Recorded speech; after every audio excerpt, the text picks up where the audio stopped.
This is Umar for BoxNation at the final press conference for Bentley v Dignum. I believe this is Denzel's first time on BoxNation. Yeah, man, BoxNation. First time in the new BoxNation and the old BoxNation, so it's a pleasure to be on here. Pleasure to have you on. Back headlining, Denzel. At the York Hall. Many are seeing this as a career-defining fight. Do you go along with that or not? Every fight is, because my last fight, just because people didn't expect it to go that way, and it did, it's kind of put me in a sticky situation, so that was career-defining in itself. But because of the pressure, people say like, oh, he can't lose 2 back-to-back, and he doesn't really want to lose, he wants to retire. They're putting that pressure in it, but look, I'm here to have fun. I enjoy boxing. I ain't putting no unnecessary pressure on myself apart from getting a win. Definitely a harder fight than Nathan Heaney. 100%, 100 million %. But I'm in a better place than I was for Nathan Heaney, so. Can you go into maybe one aspect that was wrong with yourself going into the fight with Heaney? Just my mindset. My head weren't there. I wanted to be at home for one reason or another. But like I said, no excuses, because if I don't get through this, what's the excuse for that? So let me just, do my thing, get through this on Saturday, prove to everyone where my head is, prove to myself where, what the level I can box at, and then, not all will be revealed because it's not a secret, but then I'll talk about it more.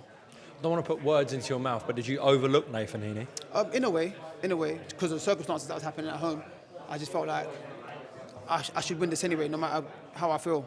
So in that way I did. Not like, in a way I did still. I can't say no, because if I was in a dangerous fight, I probably would have pulled out. Because I just wasn't focused. Like, so much going on. But because I didn't feel the danger, I just felt like I can go through this and win, and then continue to sort out whatever I need to sort out when I'm done. Also, people like myself, when you're doing interviews and fans in general, were just talking about the next fight. I mean, it was like it was a walk in the park, that Nathan Heaney fight. Did that psychologically maybe enter your brain? Yeah, also, but in the last couple of weeks, I wasn't even thinking about the next fight or what was meant to happen after that. It was just mad. But leading up to that, I was like, oh, this is juicy. Like, come from this, and the next fight is, I'm in there, I'm in the big league, you know what I'm saying? But yeah, it was just my mind weren't there. My mind weren't right, but I'm back, I'm good. Shed plenty of rounds with Danny Dignum. What does he do well, Denzel? Pardon me. He does a lot well. Good boxer. He's got a nice jab. Good movement. He flows well. He's a good boxer, man. Good boxer.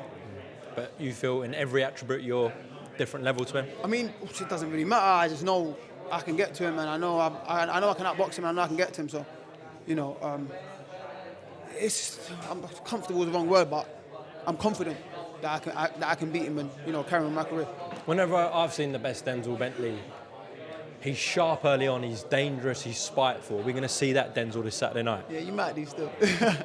You might do still. Let's just say I feel really good. I feel really good. But you know exactly the type of Denzel Bentley I'm talking about. Yeah, 100%. 100%. I know exactly what you're talking about. Yeah. And if that Denzel Bentley turns up, you believe you can get an early stoppage against Danny? Possibly, 100%. I mean, so many fights to go to Denzel that turned up against Heffron, the second fight, the Marcus Morrison fight, whatever. Like, I can.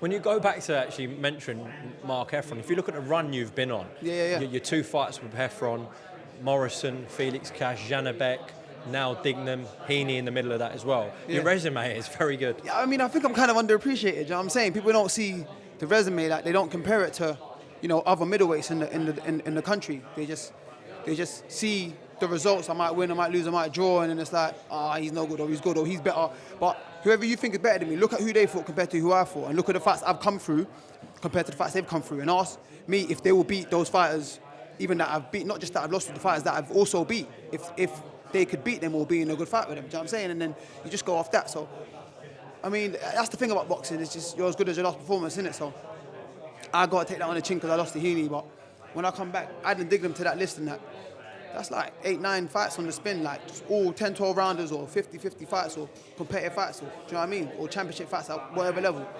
So this is the way I want my career to be anyway. So I'm happy with it. Just lastly, out of interest, I don't know how much dialogue you had with Frank, but after the Heaney loss and sort of into the build-up to this fight, what's he said to you, Frank Warren? No, I just didn't want no comeback fights or 8 rounders. I just wanted to get straight back in there. So there wasn't really no conversation about a route or whatever. We could do that after this, but I just wanted to get back and get my head right and, get back in good position. Listen, Denzel Bentley, best of luck at York Hall this Saturday. Everyone tune in live on TNT Sports. He's promising a 2-sharp vintage performance, so we'll see if it happens. Yeah. 100. God bless. Nice one, no.